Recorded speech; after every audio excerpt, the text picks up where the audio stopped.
S'il est inévitable de penser que les liens de la famille royale britannique sont forts, ces derniers ne font pas beaucoup de démonstrations. Mais ce lundi 13 mars, à l'occasion de la cérémonie annuelle du Commonwealth, le roi Charles III et sa belle-sœur ont montré aux yeux du monde entier leur grande proximité en partageant un moment de complicité comme ils en offrent peu. Alors que la majorité des personnes gravitant autour de la couronne se sont réunies, tous les regards étaient braqués sur eux. Dès leur arrivée à l'abbaye de Westminster, lieu où sera couronné Charles III, les membres de la famille royale ont salué la foule de Britanniques venus pour assister à cette commémoration hors du commun.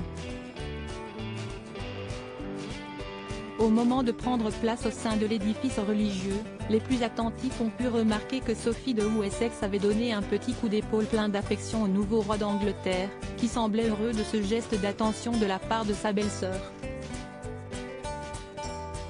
Le roi Charles III et sa belle-sœur Sophie de Wessex ont montré une belle complicité. Interrogée sur cet acte peu commun entre Charles III et Sophie de Wessex, l'experte en langage corporel Judith James a donné son interprétation de la scène.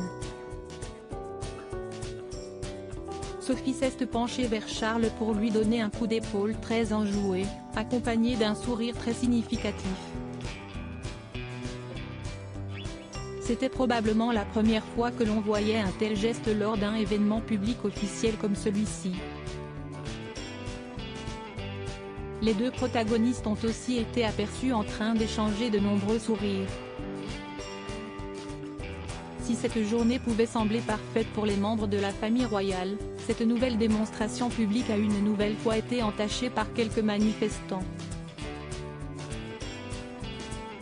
Plusieurs personnes ont entamé des huées à destination de Charles III pour montrer leur mécontentement envers la monarchie britannique, qu'ils veulent abolir.